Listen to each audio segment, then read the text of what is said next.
Hiya. I don't even know what your job title means.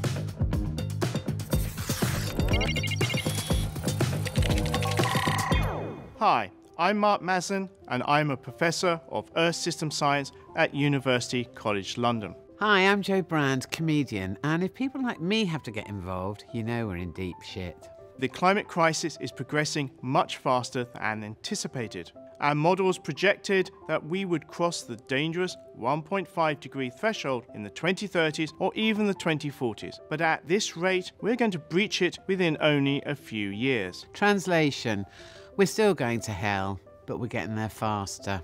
We are destabilizing our planet's climate system, which is already leading to an increase in unpredictable weather events. Potentially everyone, everywhere, now faces a direct threat to their way of life. Your house is on fire, but don't worry, the next flash flood should sort it out. We are heading for unknown territory if we trigger tipping points, irreversible thresholds which shift our entire ecosystem into a different state. If you liked Climate Crisis, you're gonna love Climate Complete Fucking Collapse. The overall consequences are literally inescapable. Crop failures, global food shortages, hundreds of millions of refugees. Our complex societies are at genuine risk of collapse. I'm sure in a society where people lose their shit if their Deliveroo order's 5 minutes late, we will cope magnificently with global food shortages. The irony is solar and wind power are now over 10 times cheaper than oil and gas. We can still prevent much of the damage and end up in a better place for everyone.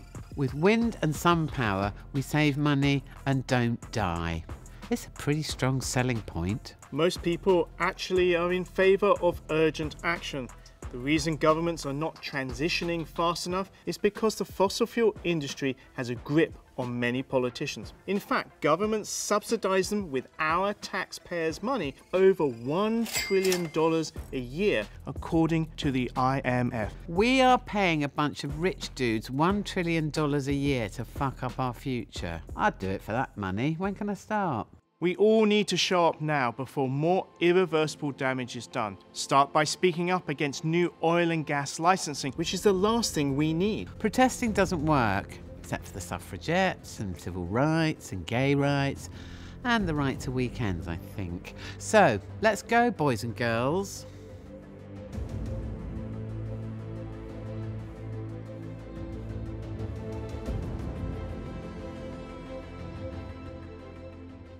What did you think of my translation? I thought it was great. How bad is it really? I mean, you would never tell me this, but are people exaggerating it a bit to make it seem worse than it is?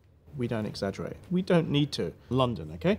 We hit 40 degrees in July. So that heat wave was 16 degrees warmer than it should have been. So I would say most scientists are incredibly concerned, and many of them actually suffer from climate anxiety, just like normal people do. Okay. How do you think this is all going to end? Things are moving.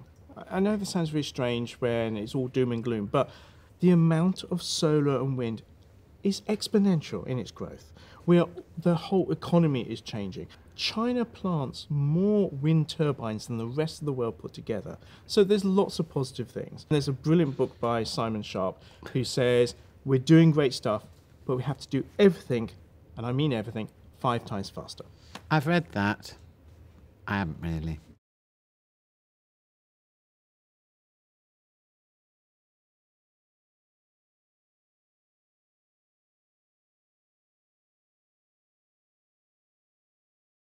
If Rishi Sunak was my student, based on his recent work, I'd given him a D-. I might even fail him. He just doesn't have an adequate understanding of the consequences of the climate crisis. Rishi, please watch this film, follow up with more research, and see me with any questions. Thank you.